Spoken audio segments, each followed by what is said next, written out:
It's Thursday, June 4th. This is CTV at 6. Here's what's making news tonight. The devastating toll laced street drugs are taking on users in Moncton. A celebration is held to mark the signing of a treaty 300 years ago. Temperatures cool on the weekend with rain and showers in the forecast. Live from our Maritimes News Center, this is CTV News at 6. Here is Todd Battis. Good evening. We begin our coverage in Moncton tonight, where laced street drugs have sparked an overdose crisis that is on full display on city streets. CTV's Derek Haggett continues his reporting, and some of what you'll see is unsettling. Scenes of despair like this have been common in downtown Moncton over the last few years. But for the past 7 days, things have been much worse. The last week has been really bad. Heidi Callahan and Trey Miller are staying in shelters. They spent the morning walking around checking on friends. Both had Narcan kits in case someone suffering from an overdose needs to be revived. The drugs that are out now are insanely strong, and they're high in tranq, and people are dropping left, right, and center. I've never seen anything like it. Since last Friday, Ambulance New Brunswick's 911 dispatch team has responded to well over 100 overdose-related calls. A batch of fentanyl laced with tranquilizers, the likely reason why. But many will keep using no matter what because they don't want to waste what they've already purchased. Once you've bought that fentanyl, it's, you're going to do it because you want to get high. You need that high. You crave that high. The cheaper the drugs are, the more unreliable and the more unstable they are. A spokesperson for Ambulance New Brunswick says they received 20 suspected overdose calls from noon yesterday up until 11 o'clock this morning. The Moncton Fire Department responded to 16 calls between 3 p.m. Wednesday and 3 p.m. today. The usual average, 5 per day. The province says they're looking into the spike in overdoses. They're identifying it potentially to be connected with a particular strain of a bad drug, and we lean on our partners like Ensemble and others in these instances to get us the real information of what's happening on the ground. Holt says the Department of Justice and Public Safety is working to crack down on the supply that's making its way to the streets. Derek Haggett, CTV News, Moncton. In tonight's CTV web poll, we're asking, have you noticed an increase in public drug use in your community? Simple answers here, yes or no. You can let us know at ctvnewsatlantic.ca. 2 people arrested yesterday in Sydney after fleeing the scene of a stabbing have now been charged with murder. Police charged 29-year-old Pavel Benjamin Peck and 32-year-old Vernon Gregory Peck, both of Wagmacook, with second-degree murder. Yesterday in Whitney Pier, police found 39-year-old Terrence Campbell with stab wounds. He later died of those injuries. Both of the accused appeared in court this afternoon. Right now, an apartment building in Halifax has been evacuated. There is concern a construction crane could collapse. Streets are blocked off in the area of Dutch Village Road. CTV late anchor Bruce Frisco is, well, as close as he can get to the scene. We bring him in now. Bruce, we know this is evolving. What do we know? Well, Dutch Village Road and Main Street, to be exact, Todd. All of this started shaking down between 4 and 4:30 today. As you say, a construction site with a large crane here behind me. There are 2 cranes. It is the one further back, the kind of orange one there, apparently deemed unsafe, reportedly because of some missing bolts. Now, police, as you say, have the whole area cordoned off, and there are actually 3 mid-sized apartment buildings evacuated for fears that the crane might pose some kind of hazard. We're told about 200 people in each of those buildings, and one residence told us that people are being asked to take their pets and medications and belongings for as long as 24 hours. So this is all being treated very, very seriously. Lots of people wandering around the neighborhood here. It is difficult to tell who's actually evacuated, who lives here in the neighborhood, and who's just frankly come to kind of look around and see what all the excitement is about. But clearly some issues with heavy equipment here in the Fairview area of Halifax tonight, Todd, and we'll keep you posted as we learn more. Okay.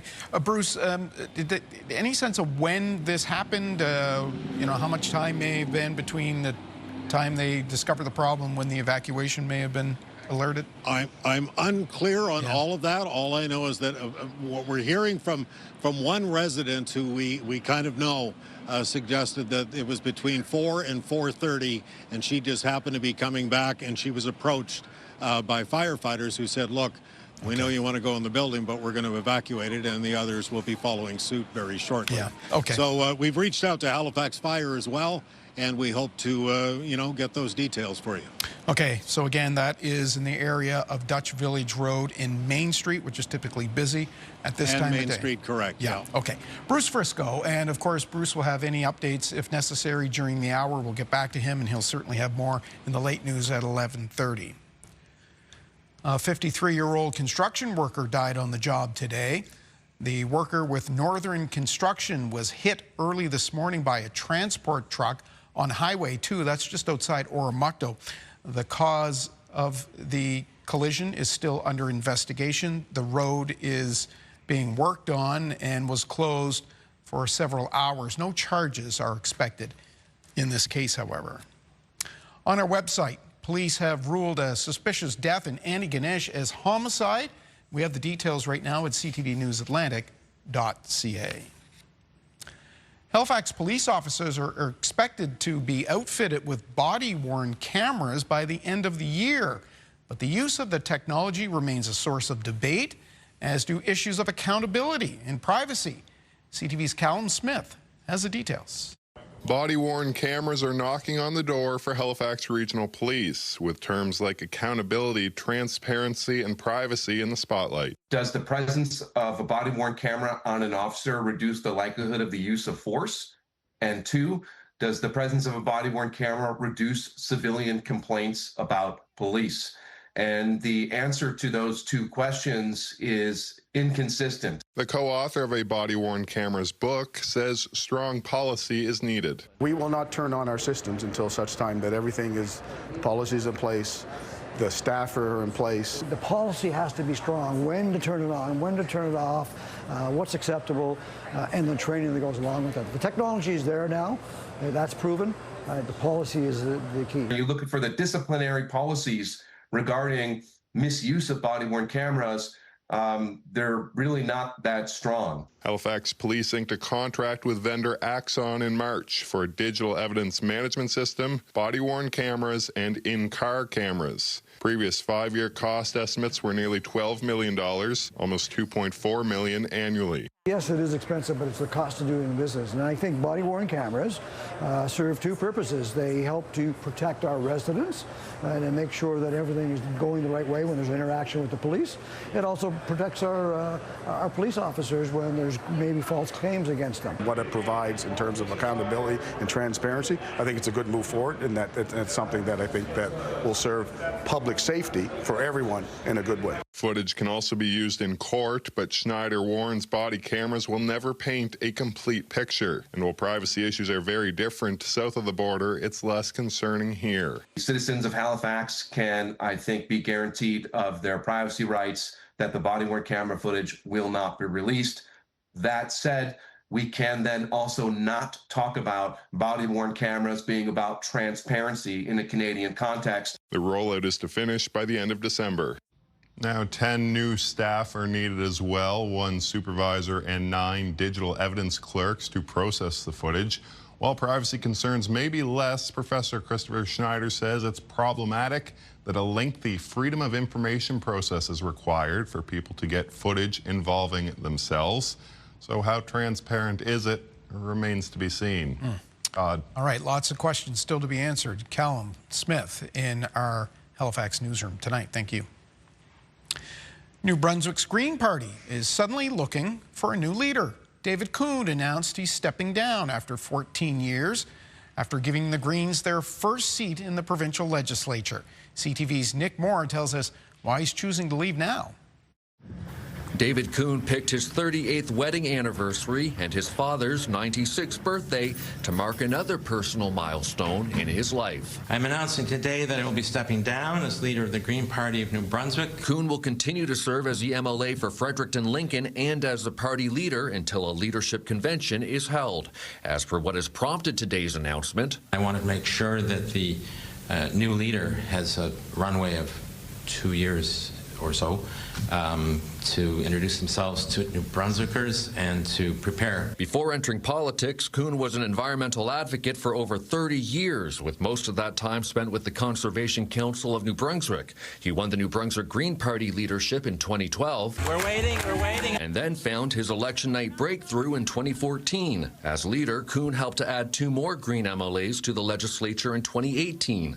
Green Party MLA Megan Mitten was at today's announcement and was immediately asked if she was interested in running for the leadership. You know, today is about David. I'm not going to make any announcements or anything today. Former Green MLA Kevin Arsenault, who lost his seat in 2024, has been getting the same kind of leadership questions today. I've promised a bunch of people that I would think of it and with openness and seriousness. Political observers are predicting the Green Party will be at a crossroads without Coon as leader. There aren't many politicians like a David Coon, and so I think he's a bit of a legend. It's a rebuilding phase for them. To always be involved in some way. Coon says he has not ruled out the possibility of running again as a Green MLA in 2028. Nick Moore, CTV News, Fredericton. Some school students in Fredericton were served lunch today by the Premier. Susan Holt was announcing the provincial government's plan to split the cost of student lunches with families as part of a new Pay What You Can program in schools across the province. The government is spending $26 million on the program next year. It's already been tested at a few select schools. This means that families will have access to a $4 lunch option for students from kindergarten to grade 8 and a $5 lunch option for students from grade 9 through to grade 12. The lunch program will begin this fall. Last September, the New Brunswick government launched a universal breakfast program in schools, which is expected to cost $11 million over 3 years. Nova Scotia is striking up a mining roundtable to bring companies together to help the province grow the industry and open up opportunities and capitalize on the growing demand for critical minerals. Mining leaders will begin meeting later this month and will answer to the Minister of Natural Resources, who says the province is making progress in reviving an industry with a long history that he says could bring back good-paying jobs, especially to rural communities. We know the exploration is almost doubled now in the last year and a half to what it was previous. We have an ability to put more investments in rural Nova Scotia with the mining sector. The exploration alone, we know that $30 to $50 million a year is what comes to the economy in Nova Scotia. Nova Scotia launched its critical mineral strategy 2 years ago and updated it last year. That includes 20 critical minerals the province says could be mined to meet global demand. That's a live look at White Point Beach on the south shore of Nova Scotia. Currently 20 degrees under lots of blue skies and sunshine. Nice to see. Let's bring in CTV meteorologist Kayla Mitchell for our first look at some really warm temperatures, depending where you are in the region. Yeah, absolutely. A couple people saw out for a stroll there on the beach as well. Temperatures a little bit more moderate around coastal areas of Nova Scotia, mostly the Atlantic coastline and the Bay of Fundy coastline in New Brunswick, because the southwest wind is more directly onshore there off of ocean waters that are still around 6-7 degrees, so have been coming up over the last couple of weeks. Now, away from those direct coastal areas, it's still very warm, even hot, moving into the first part of this evening. We've got temperatures mid to high 20s and in some cases is still in New Brunswick, holding on to the 30s. 31 right now at Fredericton, at Miramichi, at Bathurst, as well as near the Charlotte Airport and Edmundston. I've been checking to see if there's been any record-setting highs set for today. Haven't found many yet, because it turns out we have had some very hot June 4ths in the past. For example, the standing record high at Miramichi, 34 degrees, and today they topped out at 32.1. The winds, as I mentioned, out of the south and southwest being sustained between around 15 and 30 kilometers per hour. We're still getting some gusts reported between 30 and 50 kilometers per hour. The wind gusts will be diminishing as we make our way through tonight. There is a change in the wind direction for tomorrow that will be cooling the region as we are going to be in a northeast wind. The cloud outlook for tonight, we do have a few clouds making their way across the Maritimes, but there should also be some clear periods for tonight. So decent night sky viewing. Here's a couple things you could see in the night sky. Well, first of all, the moon is down for most of the night, but you can spot it over the southern horizon first thing in the morning. The planets Venus and Jupiter are still close together. That conjunction of those two planets, where they appear sort of twinned or close together, peaks on June 8th and 9th. There's a G3 or strong geomagnetic storm forecast for tonight. That does give a chance that the aurora could be visible low on the northern horizon here in the Maritimes, so it would likely be faint. And one of those auroras that's probably best captured by some photography. So chance of that tonight, Todd, with that strong geomagnetic storm. All right, we'll see you later for the full forecast. Striking long-term care workers in Nova Scotia took their picket line to a construction site today. The protest stopped work on a new health care centre in Cape Breton. It's a new tactic for the union in a strike seemingly with no end in sight. Here's CTV's Ryan McDonald. Long-term care workers from the Northside Guest Home took their picket line to a different location today. And we just did a work stoppage here to try and get some attention to our cause. They demonstrated in front of the new Northside Health Complex, which has been under construction for years. The strikers say that construction workers who showed up for work this morning expressed solidarity and didn't cross the picket line. Their hope is that stopping work at a provincial government-led project might send a message. We are under an essential service agreement, which is quite brutal. The scheduling is terrible. People are going in there 14, 18, 21 days straight, plus on the picket line. It's dragged on far too long. I think it's time that we get both sides back to the table and stay there until they can work out a deal. At another picket line just down the highway in Sydney River, they too are frustrated that the strike is in its 8th week, and they were applauding their counterparts in North Sydney for trying something different. Something needs to be done. I mean, obviously all the complaints from residents and families of residents, as well as the CUPE members, doesn't seem to be ringing a tone with anyone. I'm always concerned when other staff are feeling that they need to go to these lengths. The Minister of Seniors and Long-Term Care said it's time for CUPE to take the latest offer to its members, one she says government has presented twice in addition to what was already on the table. There are nearly 28,000 health professionals in acute care, home care, and in long-term care who've already accepted the offer. And sadly, we know that some are leaving one long-term care facility to go across the street. They're voting with their feet. Back outside the new health complex build in North Sydney, picketers say this demonstration was for today only. I think if we picketed here more than twice, we would get an injunction. So we certainly won't be coming back to this site. If not resolved, the labour dispute will reach the 2-month mark on June 13th. Ryan McDonald, CTV News, North Sydney. Halifax Harbour has been identified as the most effective way to move commuters in a city where traffic has become a problem. Today, a new service launched on the water promising to help. CTV's Hafsa Arif checked it out. The newest ride on Halifax Harbour isn't a ferry, but an electric water taxi, launching today from the Halifax waterfront. You know how busy it can be when it's a nice day out here, so we really want to make sure that anyone who wants to come out and see Halifax from the water or move around by water can. The service is starting with tours around the harbour and trips to destinations like George's Island. For some passengers, it offers a whole new perspective of the city. Work down on the waterfront here, so it's really interesting to be able to see it from this perspective. It's very beautiful. After spending years on Halifax waters, Rob Goss says he's excited to introduce more people to the harbour. Great opportunity. It's spend time on the water here and give people a taste of the city that you wouldn't see from shore. And getting close to George's Island has quickly become a highlight. When you look at it from the wharf all the time, but seeing it up close is just so cool to see it up close. Others were already seeing practical uses for the service. Even for me, I commute like almost 40 minutes to the waterfront here every day, and especially when the bridge is out or something like that, the ferry, this can make it a lot easier for me to get to work. For the company, they say this is just the beginning. The service will be expanding to other routes in the future while keeping trips affordable. The places we are going to be expanding to is McNabb's Island. We're partnering up with the Fisherman's Cove ferry, so we can get people to Fisherman's Cove and then they can go over by him, and we'll work out the timing and logistics for that. From quick trips across the harbor to scenic tours around it, these water taxis are hoping to become the newest way to see Halifax. Todd?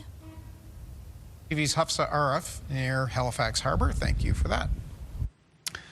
We'll take a break now. Kayla Mitchell has our warm weather details, but first we'll take you to a ceremony that's been 300 years in the making.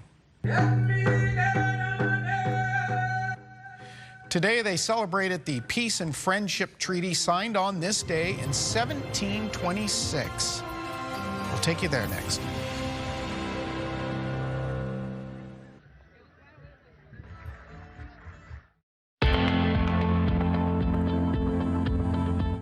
This is the Campfire Conditions Report brought to you by Pine Acres RV, where customers become friends. The province of New Brunswick is currently closed to campfires and Category 1 burning.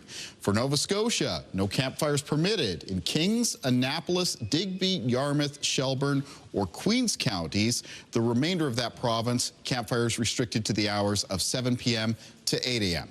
And for Prince Edward Island, the province is currently open to campfires, but closed for domestic brush burning. Remember, these conditions are valid until 2 p.m. on June 5th.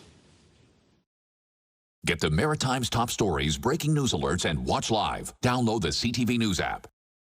It was on this day, 300 years ago, that Mi'kmaq chiefs and the British Crown signed the Friendship Treaty of 1726. Today, that event was celebrated in Annapolis Royal, the same spot where the original document was signed, and CTV's Jonathan McGuinness was there. On a warm, sunny day, this was a scene that resembled what took place 3 centuries ago.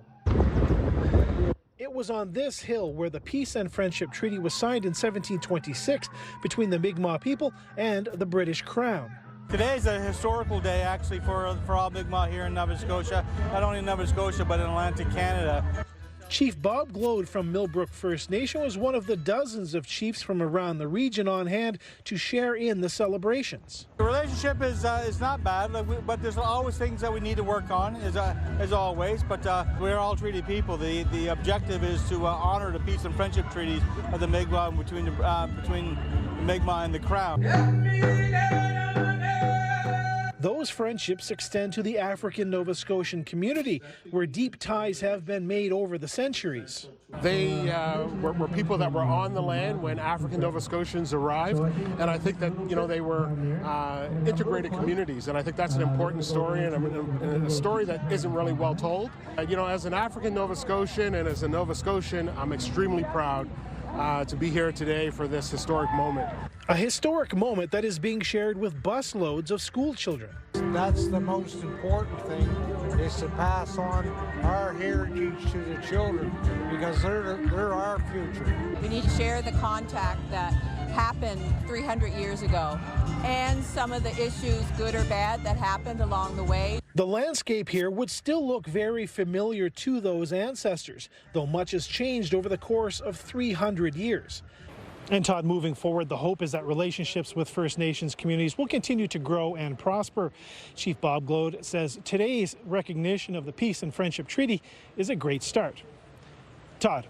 Thank you, John, from Fort Anne Historic Site, Annapolis Royal. Certainly a beautiful day there. And that was the case throughout much of the Maritimes. Can we expect the same as we head into the weekend? Kayla Mitchell is working on the full forecast. He'll have the details for us next.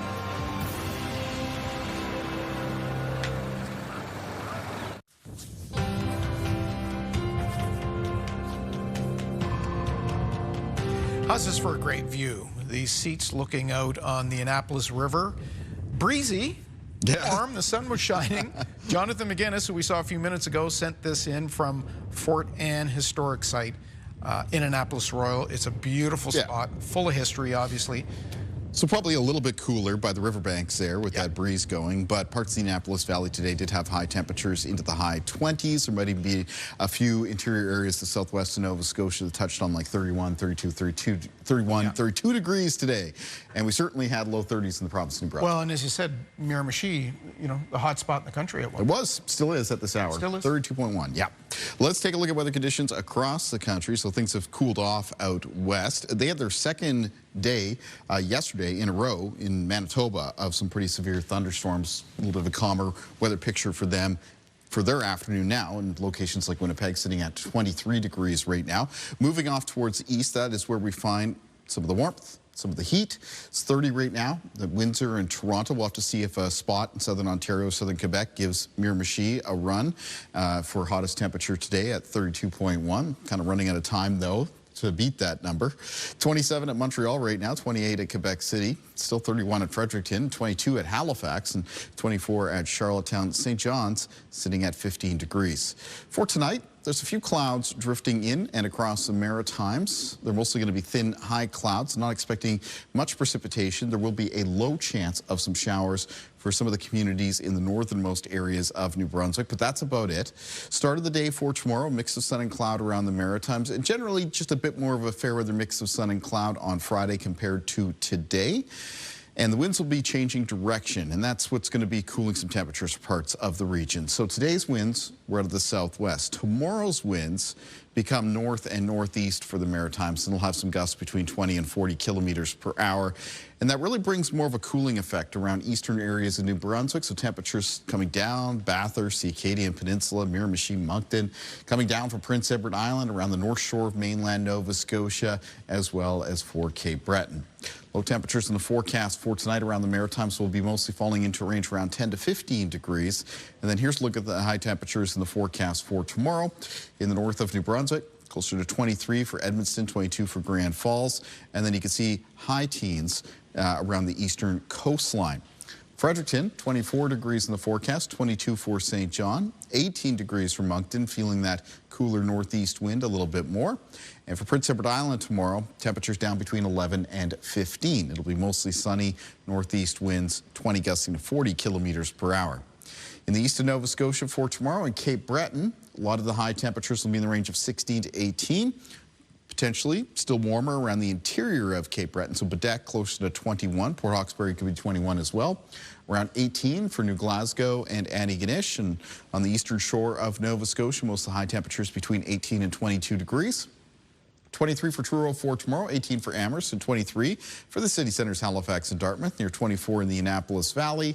And high temperatures on the south shore of Nova Scotia between 21 and 24. The interior, though, Caledonia, could still be quite warm on Friday with a high closer to 27. Now, temperatures are going to come down a little bit more on the weekend, but that's because we have some wet weather in the weekend forecast. Showers arriving in the province of New Brunswick on Saturday. And then that turns over to a round of rain in general for the Maritimes Saturday night into Sunday. Potential of picking up some fairly widespread rainfall amounts of 10 to 20 millimeters, and maybe locally as much as 20 to 40 millimeters of rain. That would be beneficial rain this time of the year. Lots of good things with a June rain. Helps the rivers, streams, tributaries, well water levels, agriculture as well. So taking a look at the 7-day forecast, we've got that rain there for New Brunswick on Sunday, but in behind that, to return to sunshine and temperatures warming right back up through Monday, Tuesday, Wednesday of next week, even Thursday with a chance of showers. For Nova Scotia in the forecast, got increasing cloudiness on Saturday, then rain moving in Saturday night and around for Sunday. After that, it's a mix of sun and cloud for the start of next week, and some more sunshine expected Tuesday, Wednesday, and Thursday as those high temperatures climb back up well into the 20s. And for Prince Edward Island, coming up on Saturday, increasing cloudiness during the day, chance of showers Saturday night, turns over to some rain for Sunday, and it's a mix of sun and cloud on Monday, and high temperatures returning to the 20s for Tuesday, Wednesday, and Thursday of next week. Todd. All right, see you at the end of the show. Next, we'll talk about the economy. Are we in a recession or not? Stay with us.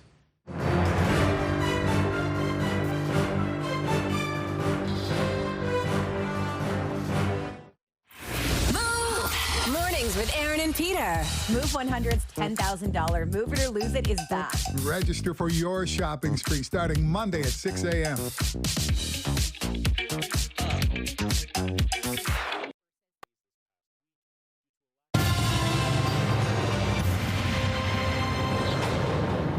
Welcome back. Well, today the Parliamentary Budget Office released its fiscal update. Today, in it warns of higher debt, lower productivity, and slower growth. To talk about the economy, we're joined by James Marple, Associate Vice President and Senior Economist with TD Bank Group. Thanks for coming in. Good to see you. It's my pleasure. Good to be here. I want to get to what the PBO had to say, but first, there's been a lot of reporting that Canada is in a technical recession. I haven't heard that term before. I'm sure it exists in fiscal circles, but what is a technical recession, and are we, in fact, in a recession or not? Okay. So it's basically a rule of thumb. It's when we see 2 consecutive quarters of economic decline. In the past, that has been a pretty good indicator that the economy is in a recession. I would say it's antiquated because the economy isn't growing as fast as it was in the past. So usually, whenever you'd see any kind of decline, it was a real signal that something meaningful had changed. But especially right now, when the economy is growing slower because the population is in reverse and productivity is relatively weak, the closer you are to zero on your sort of trend growth rate, the easier it is going to be to slip over.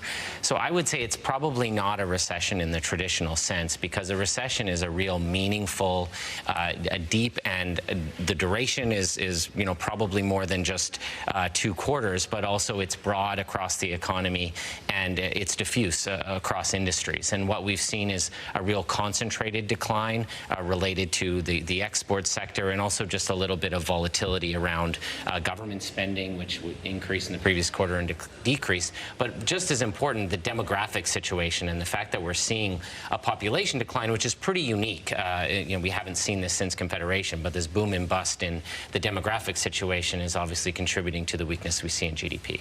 Well, let me ask you about GDP, in particular in the Maritimes. The Premier of Nova Scotia acknowledged that Nova Scotia is slightly ahead of New Brunswick, but the two are at the bottom for GDP of any jurisdiction in North America.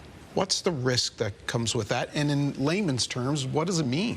Sure. Well, I think you're talking about GDP per capita, or the level of GDP per person, and typically that's a measure of living standards. It's highly correlated with the level of wages and take-home pay, and really, what households can afford to buy is really determined by that GDP per capita. Of course, it's spread between consumers and businesses, but overall, it's a sign that the economy is not quite as wealthy as parts that have higher GDP per capita. It's a sign of well-being. So the risk is obviously with lower GDP, and really it's not just the level, it's the growth rate, and the lower level signals past growth rates that have been slower than in other jurisdictions. But the growth rate is important because driving economic output going forward depends on the denominator, the capita, the growth in the population, and then the growth in GDP.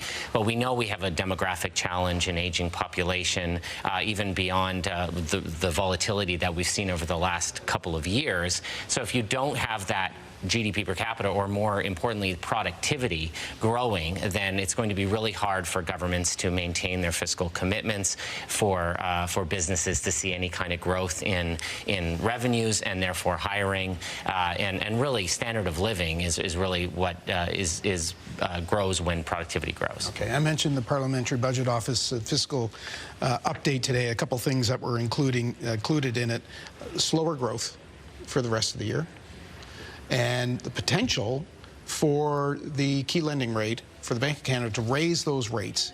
Do you think that's a possibility?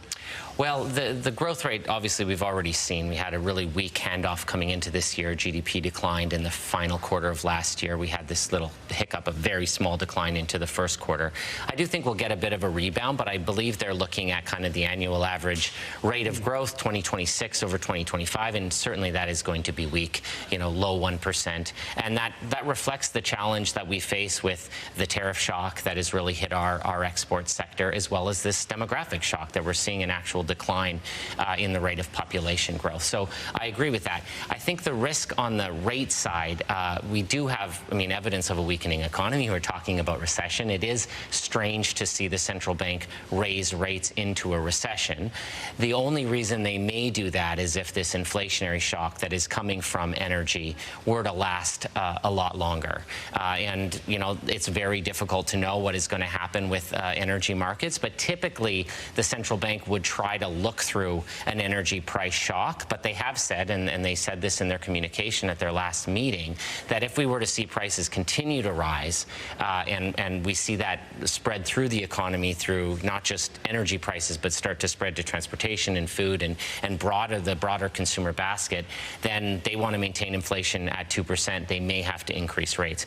I think that the PBO may be responding to what's happening in financial markets. Futures are starting to price rate hikes, but I think that is really based on a knee-jerk reaction to what we're seeing in the energy market. And if we do see some resolution to this situation and we start to see energy prices come down, I don't believe the Bank of Canada is going to look to raise interest rates, especially given the weakness we're seeing in economic activity. Okay. Let me ask you about something that we're hearing from the opposing political sides, and this has to do with our positioning in the G7. On one hand, you've got the finance minister, Mr. Champagne, who stood up today and said that Canada will lead the G7 in growth. Across the aisle, you've got the Conservatives who are saying we're the only G7 nation in recession. Can it be both? Are they both right? Are they both wrong? Or are they playing politics? Well, the G7 is really, there's one country that's doing really well, and it's the United States. It's been driven by an AI boom. The tariff shock has hit other countries a lot worse than they are hit. They're a relatively closed economy. There's kind of the U.S., and I'm not sure why he said that Canada would outgrow the U.S., because that seems unlikely to me. But then there's Europe, and Europe is growing at very modest rates of growth, and Canada is kind of in the middle. So we look good, but I would say that the relative to peers that outside of the U.S. aren't doing very well. The U.S. even is facing a slower rate of growth. Tariffs are having an impact there as well on their economy, but they just have this huge AI build out, and investment is so strong they'll outperform. But that said, it is difficult for Canada when we have our largest trading partner. We have a tariff rate, an effective tariff rate around the 5% mark. Most of goods are getting through tariff-free, but in our manufacturing sector, the auto sector is facing an effective tariff rate close to 20%. Steel and aluminum are facing real challenges, and obviously copper and lumber as well. So that's having an impact. It's coming through in the economic data in a decline in net exports, and it's also making business investment more uncertain. It's harder to invest when you don't know what access you will have to your largest market for exports. And we're trying to diversify, but it's going to take a long time. We just have this huge dependency. So that, and again, as mentioned, the demographic challenge where we're trying to reduce the stock of non-permanent residents that results in a real decline in the rate of population growth. You're not going to see strong growth in that kind of environment. I think there's good reason to hope that the actions that the government have taken will result in greater investment moving forward, and obviously getting the regulation right, making it easier to build big things will be important, but it's not going to turn on a dime, right? It's not going to happen tomorrow. So, I think a little bit of both. Obviously, the economy is not growing strong. There are real headwinds, but a lot of other countries are facing a lot of headwinds as well, and that's kind of why we look middle of the pack. Okay, thanks. James Marple, thanks for making some sense of that for us. You're welcome. There's a lot going on, and it's hard to follow, so it's good to have someone like you in to help us set it straight. We'll take a break. We'll be back with much more after this.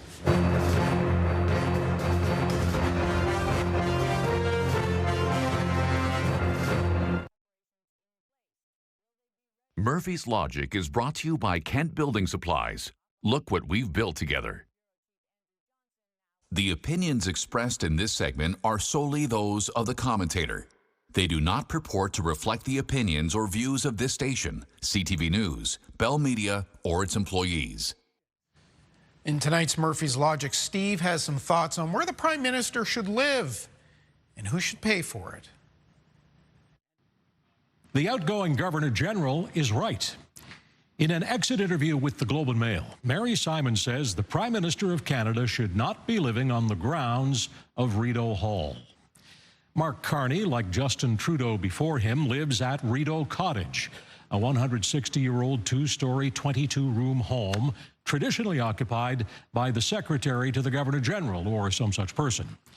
Mr. Trudeau moved into that building in 2015 after the Prime Minister's official residence at 24 Sussex Drive, a house where Mr. Trudeau grew up, was deemed unfit. It has been in an embarrassing state of disrepair for years, and no Prime Minister has been willing to take the political risk of spending millions of dollars to fix it up, particularly not during a national housing shortage. Governor-General Mary Simon says it's not appropriate for the leader of the government to live on land occupied by the representative of the Crown. She's making a largely technical and constitutional argument about the symbolic separation of the government from the monarch, and that's fair enough. But that's not the best reason for the PM to move out.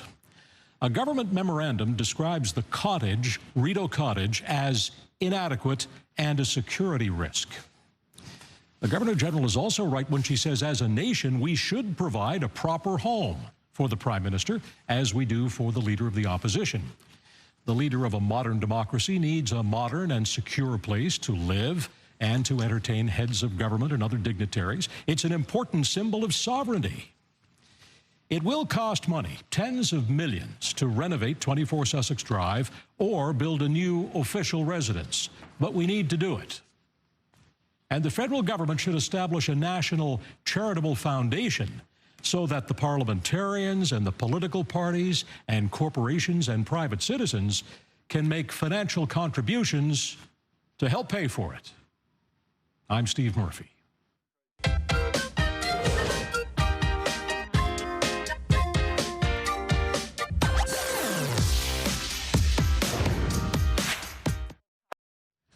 On the markets, boy, did the Dow rebound today. After a sour day yesterday, it was up almost 900 points. And Lululemon reported earnings after the end of the trading day. Let's get those details from BNN Bloomberg's Morella Fernandez. The Canadian company keeps its records in American dollars. It reported sales of $2.5 billion for its latest quarter. That's a 4% improvement over last year. But after hours, investors reacted to their 2026 guidance, which the company lowered. It now expects 2026 revenue of about $11 billion. The goal had been about $11.5 billion. The interim CEO says the yoga-wear company is navigating headwinds. Here are the closing numbers for the day. The Canadian dollar is down to 71.92. West Texas Intermediate down close to $3 to 93.04.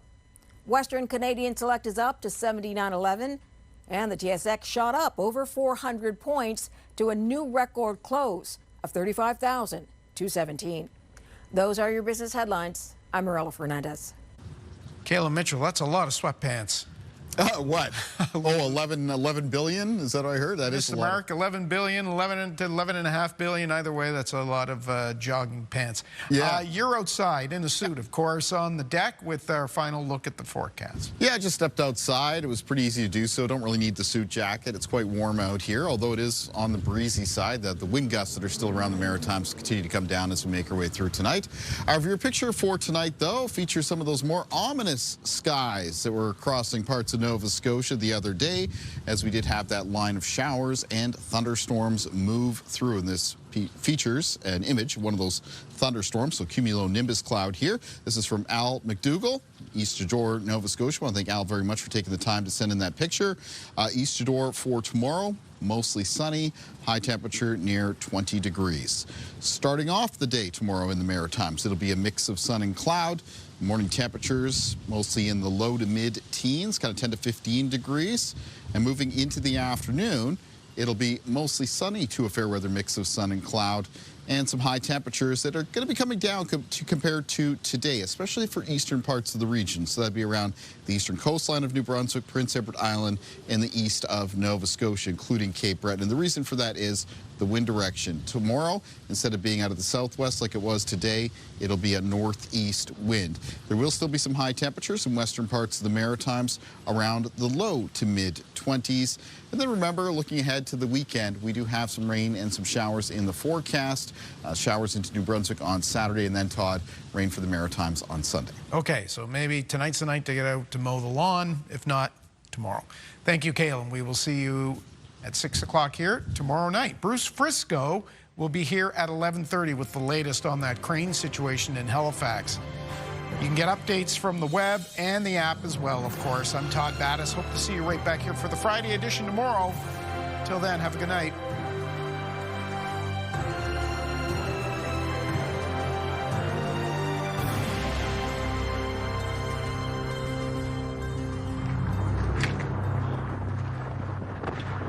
CTV News, the Maritime's #1 newscast. Watch live on Crave.